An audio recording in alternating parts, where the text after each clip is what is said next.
Hello everyone, welcome to Amar coaching classes. आज हम discuss करेंगे पास्ट इंडेफिनिट टेंस के बारे में। प्रीवियस लेक्चर में हम डिस्कस किए थे प्रेजेंट इंडेफिनिट टेंस के बारे में। आई होप आप लोगों को अच्छे से समझ में आया होगा। अब हम चलते हैं नेक्स्ट टॉपिक में, जिसका नाम है पास्ट इंडेफिनिट टेंस। ठीक है, तो अब हम सेंटेंस बनाते समय पहले हमें पता होना चाहिए आइडेंटिफिकेशंस, मीन्स पहचान, कि कैसे हम सेंटेंस को पहचानें कि यह सेंटेंस जो है पास्ट इंडेफिनिट टेंस का है। ठीक है, तो इसके लिए कुछ रूल हैं। इसमें है, यदि किसी भी वाक्य के अंत में ता, था, ती, थी, ते थे या फिर या, ये, ई इत्यादि शब्द आ जाते हैं तो वह वाक्य पास्ट इंडेफिनिट टेंस कहलाते हैं। ठीक है, if the last word present in the sentence is ता, था, ती, थी, ते थे, या, ये, ई, then we can say that this sentence belongs to past indefinite tense. यह पास्ट इंडेफिनिट टेंस से बिलोंग करेगा। ठीक है, ये हो जाएगा पहचान। सपोज दैट फॉर एग्जाम्पल के लिए यदि हम लिखें राधा बाजार जाती थी, राधा बाजार जाती थी, तो द लास्ट वर्ड इज ती थी आ गया, तो यह ती थी बताएगा कि this sentence belongs to past indefinite tense. यह सेंटेंस जो है पास्ट इंडेफिनिट टेंस से बिलोंग करता है। ठीक है, जैसे दूसरा राधा बाजार गई, राधा बाजार गई। ठीक है, तो यहाँ पे ई आ गया, यह भी हमें बतलाएगा कि यह सेंटेंस बिलोंग करता है पास्ट इंडेफिनिट टेंस में। इनमें जो भी कार्य होते हैं भूतकाल में होते हैं, मीन्स पास्ट में होते हैं। जैसे रामू अपना कार्य कर लिया, रामू अपना कार्य कर लिया, तो यहाँ पे जो है कि अपना कार्य कर लिया, तो लास्ट में क्या आया, या आ गया। जब या आ गया तो ये सेंटेंस बिलोंग किससे करेंगे, पास्ट इंडेफिनिट टेंस से। ठीक है, आई होप यहाँ तक सभी लोग को समझ में आ गया होगा पहचान के बारे में। ठीक, अब नेक्स्ट आते हैं कि what is the helping verb of past indefinite tense, कि हेल्पिंग वर्ब क्या होते हैं पास्ट इंडेफिनिट टेंस के, जिसे हम कहते हैं सहायक क्रिया। ठीक है, तो always we will use did for the past indefinite tense. Past indefinite tense में हम हेल्पिंग वर्ब लगाते हैं हमेशा डिड।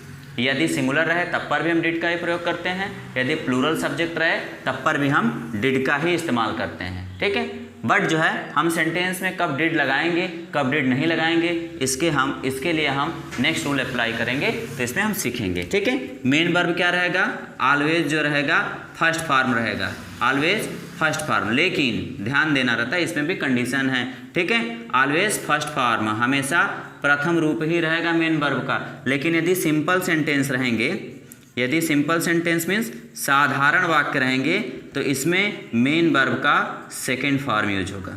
ठीक है, इसका मतलब यदि सिंपल सेंटेंस रहेंगे तो मेन वर्ब का सेकेंड फॉर्म लगेगा।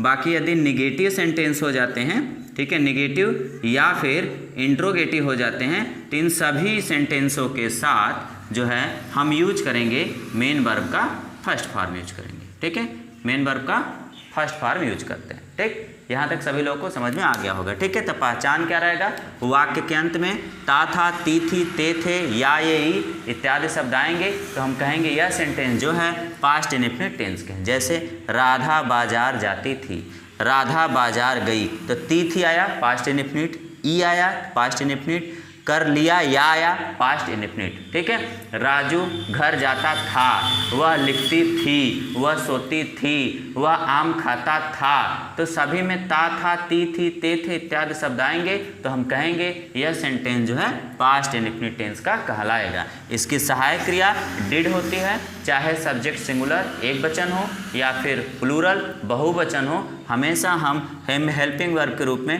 डिड का ही इस्तेमाल करेंगे। ठीक है, यदि मेन वर्ब के बारे में हम बात करें तो मेन वर्ब यदि सब्जेक्ट जो है कि सिंगुलर रहे चाहे प्लूरल रहे, तो उन सभी केसेस में यदि सेंटेंस सिंपल सेंटेंस से बिलोंग करता है तब जो है हम मेन वर्ब का सेकेंड फॉर्म लगाते हैं। मीन्स यदि साधारण वाक्य होंगे तो हम मेन वर्ब में मुख्य क्रिया का दूसरा रूप लगाते हैं, जबकि यदि नकारात्मक नेगेटिव सेंटेंस रहे या फिर प्रश्नवाचक इंट्रोगेटिव सेंटेंस रहे तो उन दोनों कंडीशन में हम हमेशा जो है मेन वर्ब का फर्स्ट फॉर्म इस्तेमाल करेंगे। ठीक है, मेन वर्ब का फर्स्ट फॉर्म इस्तेमाल करते हैं। ठीक, यहाँ तक आई होप समझ में आ गया होगा। ठीक है। तो अब नेक्स्ट हम चलेंगे कि हम कैसे सेंटेंस को बनाते हैं। ठीक है, ओके।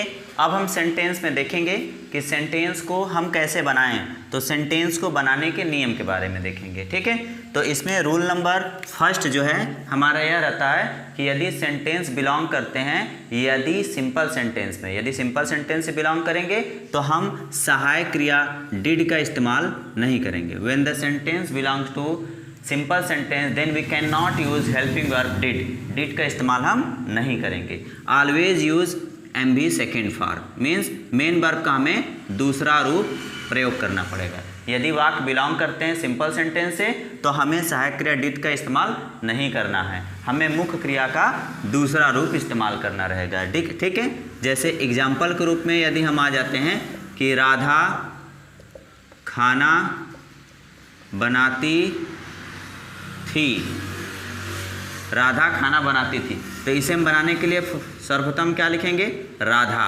उसके बाद हम सहायक क्रिया डिड का इस्तेमाल नहीं करेंगे। क्यों नहीं करेंगे? क्योंकि राधा खाना बनाती थी, यह है सिंपल सेंटेंस। सिंपल सेंटेंस में हम डिड का इस्तेमाल हेल्पिंग वर्ब नहीं करेंगे, हम मेन वर्ब का सेकंड फॉर्म यूज करेंगे। तो खाना बनाने का काम कर रही है, ठीक है, तो बनाना, खाना बनाना होता है कुक कहेंगे। कुक मतलब होता है पकाना, तो खाना बना नहीं रहे, मेक या मेड नहीं कर रही है यार, या कुक कर रही है, पका रही है, तो यहाँ कुक हो जाएगा। अब इसका सेकेंड फॉर्म लिखेंगे तो कुकड हो जाएगा। ठीक है, तो राधा कुकड क्या बना रही है, फूड, तो यहाँ हो जाएगा राधा कुकड फूड।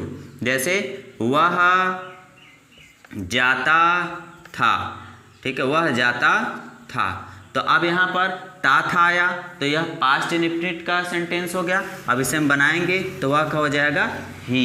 ठीक, अब सहायक क्रिया डिड का इस्तेमाल हम नहीं करेंगे, हमें मेन वर्ब का सेकंड फॉर्म चाहिए। तो अब जाना, जाना की इंग्लिश क्या होता है, गो होता है, गो का सेकंड फॉर्म वेंट होता है, और थर्ड फॉर्म होता है गॉन होता है। तो हमें सेकंड फॉर्म यूज करना है, तो यहाँ लिखेंगे ही वेंट। क्या लिखेंगे, ही वेंट। ठीक है, वह जाता था, ही वेंट। ठीक है, जैसे यह हो गया कि तुम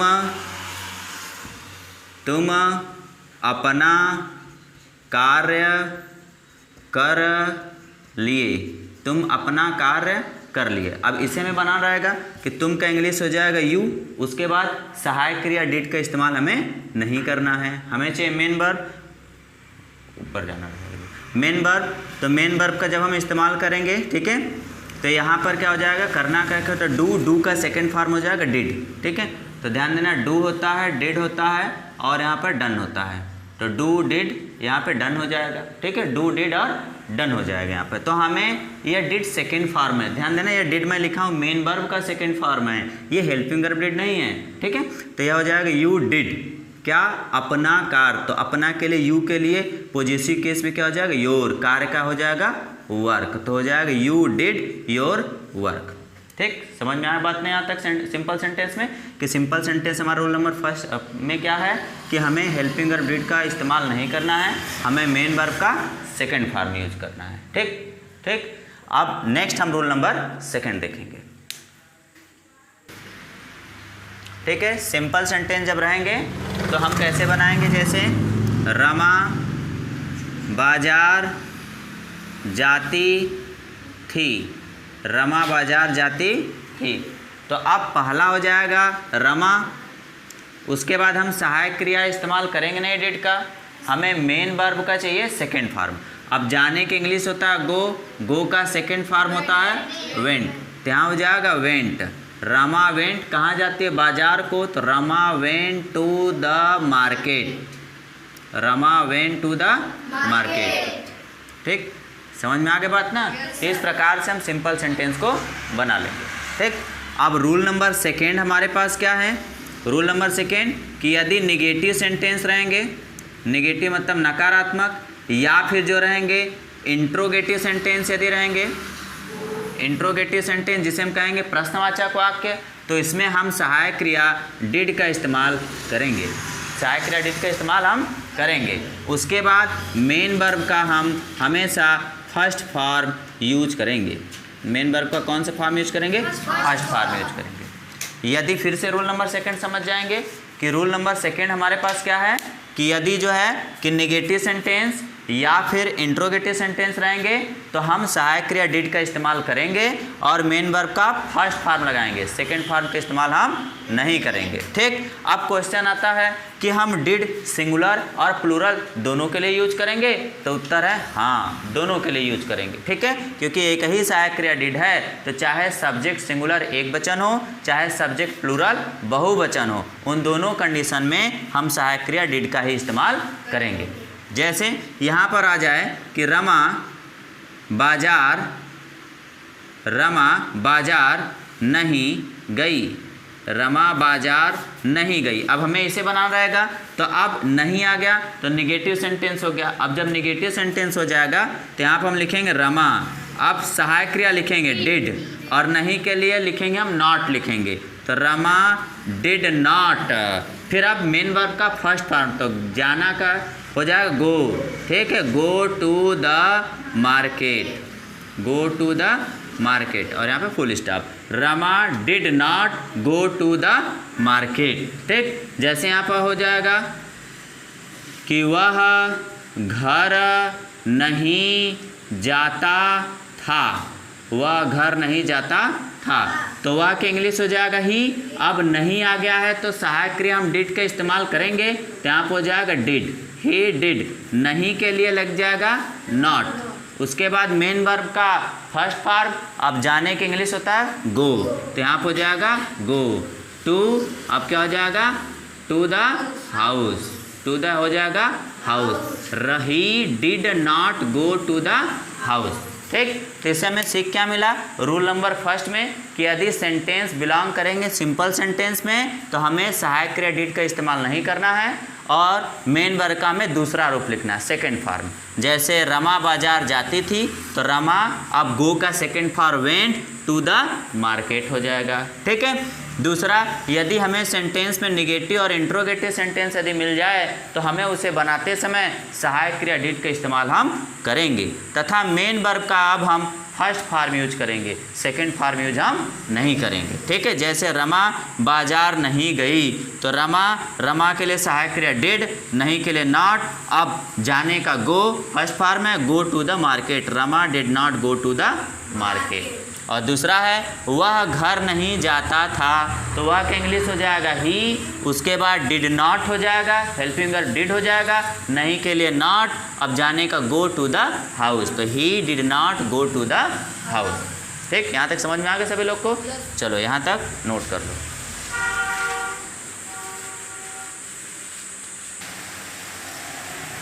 ठीक, अब नेक्स्ट है रूल नंबर 3, इंट्रोगेटिव सेंटेंस।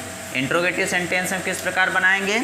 इसमें इंट्रोगेटिव सेंटेंस जब भी रहेंगे तो हम उसमें भी सहायक क्रिया डिड का इस्तेमाल हम करेंगे, डिड का इस्तेमाल करेंगे, और मेन वर्ब का हमेशा फर्स्ट फॉर्म यूज करेंगे। ठीक, if the sentence belongs to the interrogative sentence then we can use helping verb did, and always we will use helping verb did and main verb first form. Main verb का first form हम use करेंगे और helping verb हम did लगाएंगे। किस में लगाएंगे? जब इंट्रोगेटिव सेंटेंस रहेगा पास्ट इंडेफिनिट टेंस में। अब इंट्रोगेटिव सेंटेंस को बनाने के दो विधियां हो जाती हैं। पहला, क्वेश्चन वर्ड क्या प्रारंभ में आ जाता है, और दूसरा, जब सेंटेंस हम बनाते हैं तो क्वेश्चन वर्ड जैसे क्या, क्यों, कहाँ, कैसे, कब, ठीक है, कितना, ठीक है, ये सारे बीच में आ जाते हैं। तो अब हम दोनों को कैसे बनाएं? तो इसमें भी आ जाते हैं ए, रूल नंबर 3 का ए में, कि यदि जो है कि क्या से प्रारंभ होंगे वाक्य, यदि क्या से प्रारंभ होंगे वाक्य, जैसे क्या राजू स्कूल गया, क्या राजू स्कूल गया, या क्वेश्चन मार्क हो जाएंगे, ठीक है, कि क्या राजू स्कूल गया। तो जब क्या से प्रारंभ होंगे तो इस क्या की इंग्लिश हम नहीं लिखेंगे, इसके स्थान पर हम क्या लिखेंगे? सहायक क्रिया लिखेंगे, हेल्पिंग वर्ब लिखेंगे। अब हेल्पिंग वर्ब हमारे पास क्या है?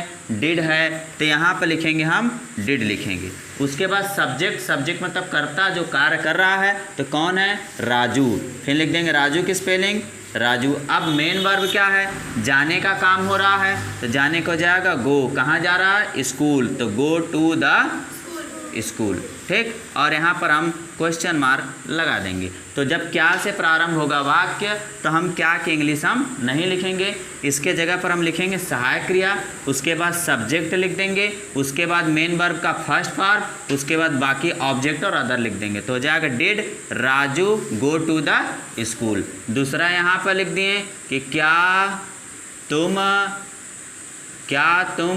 सो गए, क्या तुम सो गए। तो अब क्या से प्रारंभ हुआ है तो इस क्या की इंग्लिश हम नहीं लिखेंगे। ठीक, इसके स्थान पर हम लिखेंगे डिड। क्या लिखेंगे? डिड यहाँ पे लिख देंगे। अब हम जो है सब्जेक्ट लिखेंगे तो तुम का इंग्लिश होता है यू, डिड यू। अब सोना का क्या होता है? स्लिप। सोने का क्या होता है? स्लिप। ठीक, तो यहाँ पर हम क्या लिख देंगे? स्लिप लिख देंगे। क्या लिख देंगे? स्लिप और question mark. Did you slip, तो क्या तुम सो गए, तो इसको इंग्लिश हम क्या बोलेंगे? डिड यू स्लिप, ये हम बोलेंगे। ठीक, लेकिन ठीक यदि जो है यही क्या बीच में आ जाएगा तो अब हमें क्या की इंग्लिश भी लिखना रहेगा। जैसे राजू क्या स्कूल गया, राजू क्या स्कूल गया। अब यहाँ पर जब आ गया, अब क्या बीच में आ गया है, तो अब जब बीच में आ जाएगा तो हम इस क्या के इंग्लिश यहाँ पर लिखेंगे। क्या की इंग्लिश क्या करेंगे? लिखेंगे। तो क्या की इंग्लिश क्या होता है? वाट होता है। अब उसके बाद बाकी की प्रक्रिया ज्यों का त्यों, जैसे वाट का हम क्या का बीच का यहाँ पर लिख दिए, आगे लिख दिए। अब उसके बाद हेल्पिंग वर्ब, हेल्पिंग वर्ब क्या होता है? Did, helping verb did. जैसे अब डिड के बाद ज्यों का त्यों, तो वाट डिड, उसके बाद फिर हो जाएंगे राजू।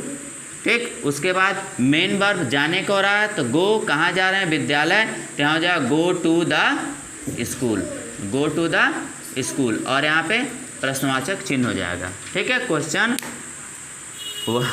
मार्क हो जाएगा। ठीक है, तो अगर क्या क्यों कहाँ बीच में आता है तो इसकी इंग्लिश हमें पहले लिखना रहता है। ठीक है, और यदि प्रारंभ में आ जाता है तो हम उसे लिखेंगे नहीं। ठीक, अब यही वाला अगर हम बना लेते हैं, जैसे क्या तुम सो गए, तो इसी को हम ऐसे भी लिख सकते हैं, तुम क्या सो गए, तुम क्या सो गए। तो अब क्या बीच में आ गया तो इसकी इंग्लिश हम लिखेंगे।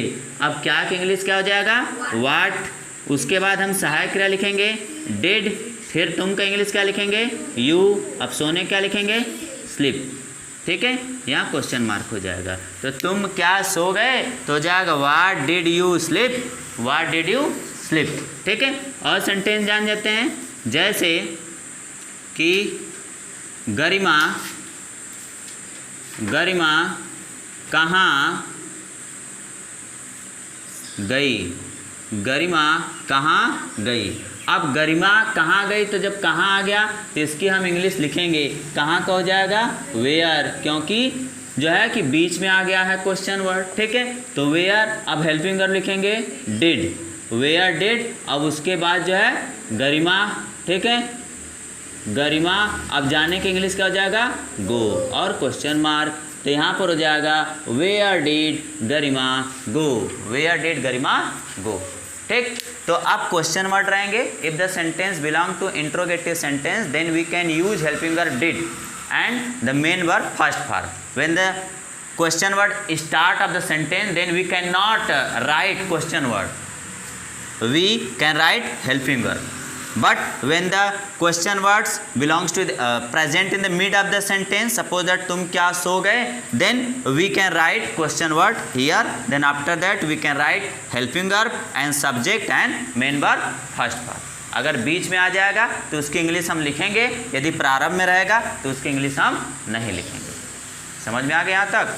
चलो यहाँ तक नोट कर लो।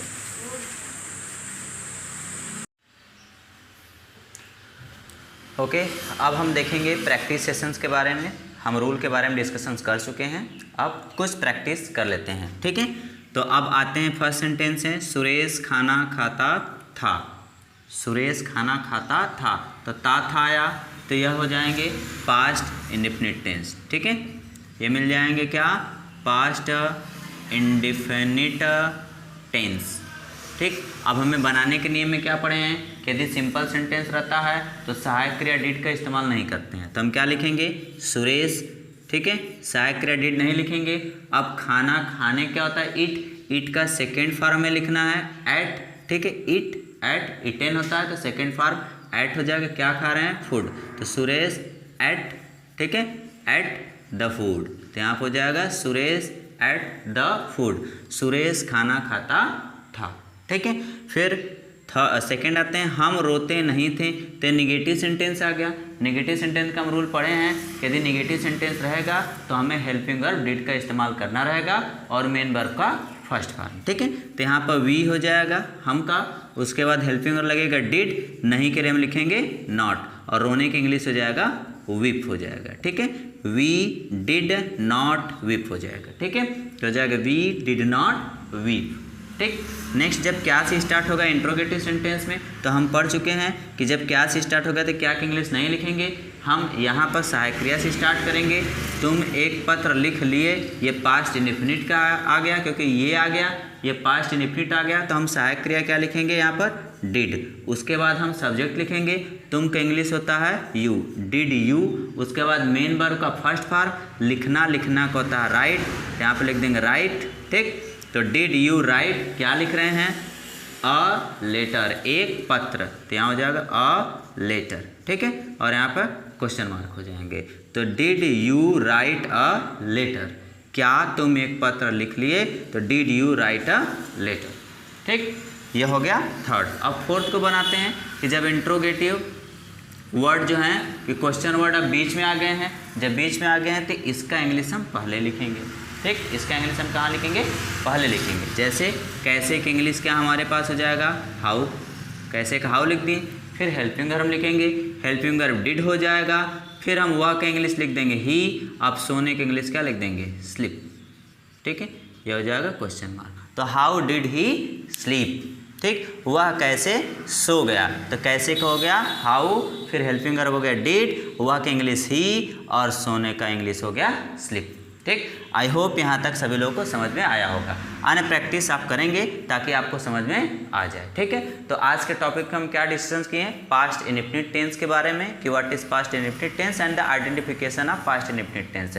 तो हम आइडेंटिफिकेशन में क्या पढ़ें, if the last word present in the sentence ता था, ती थी, ते थे, या, ये, ई, etc, then we conclude that the sentence belong to past indefinite tense. यह सेंटेंस पास्ट इंडेफिनिट टेंस के होंगे। और हेल्पिंग वर्ब में we will use did, did का हम इस्तेमाल करेंगे, ठीक है। और जो है कि हम नहीं के लिए नॉट लगाएंगे। बट रूल हमारा क्या था कि if sentence belong to simple sentence, यदि हम सिंपल सेंटेंस बनाएंगे तो we can not use helping verb did in the sentence. If the sentence belong to simple sentence, अगर सिंपल साधारण वाक्य रहेंगे तो हम जो है हेल्पिंग वर्ब डिड का इस्तेमाल हम नहीं करेंगे। Always we will use second form of the main verb, ठीक है, मेन वर्ब का हम दूसरा रूप प्रयोग करेंगे, ठीक। कि यदि सिंपल सेंटेंस रहेगा प्रेजेंट इंडेफिनिट का तो हम सिंपल सेंटेंस बनाते समय सहायक क्रिया डिड का इस्तेमाल नहीं करेंगे, मेन वर्ब का हम सेकेंड फॉर्म यूज करेंगे, ठीक। अब नेक्स्ट रूल हम क्या पढ़े थे, when sentence belong to negative और interrogative sentence then we can use helping verb did and the first form of the main verb. Main verb का हमें फर्स्ट फॉर्म यूज करना रहेगा और हमें हमेशा सहायक क्रिया डिड का इस्तेमाल करना रहेगा, ठीक। चाहे सिंगुलर सब्जेक्ट हो चाहे हमारा सब्जेक्ट प्लूरल हो तो हम डिड का इस्तेमाल करेंगे, ठीक। ये निगेटिव में आ जाएंगे तो अगर निगेटिव रहेंगे तो हमें डिड नॉट का इस्तेमाल कर लेना रहेगा। अगर हम इंट्रोगेटिव सेंटेंस बनाएंगे तो इंट्रोगेटिव सेंटेंस में 2 टाइप्स होते हैं, प्रारंभ में क्या से स्टार्ट होता है और क्या, क्यों, कहाँ, कैसे बीच में होता है। जब क्या, क्यों, कहाँ प्रारंभ में आते हैं तो इसकी इंग्लिश हम नहीं लिखेंगे, इसके स्थान पर हम सहायक क्रिया से इस्तेमाल करेंगे सेंटेंस बनाते हुए, ठीक है। और यदि बीच में जब आ जाएगा क्या, क्यों, कहाँ, कैसे तो इसकी इंग्लिश हम पहले लिखेंगे, उसके पश्चात हम फिर सहायक क्रिया लिखेंगे, फिर सब्जेक्ट, फिर मेन वर्ब, फिर ऑब्जेक्ट, फिर कंप्लीमेंट या अदर हम लिख पाएंगे, ठीक है। आई होप आप लोगों को यह लेक्चर समझ में आया होगा और सेंटेंस बनाने में बहुत ही यूजफुल होगा, ठीक है। क्योंकि जब हम इंग्लिश बोलते हैं या सेंटेंस हम बनाते हैं या फिर पैसेज बनाते हैं, ठीक है, बोर्ड एग्जामिनेशन में तो वहाँ पर टेंस बहुत ही इम्पोर्टेंट होता है, ठीक है। आई होप आप लोग को ये वीडियो पसंद आया होगा और आप सभी लोग सीखे होंगे, ठीक है। अब नेक्स्ट सेशन में हम जो है फ्यूचर इंडेफिनिट के बारे में डिस्कशन करेंगे नेक्स्ट सेशन में, ठीक है। तब तक के लिए थैंक यू सो मच।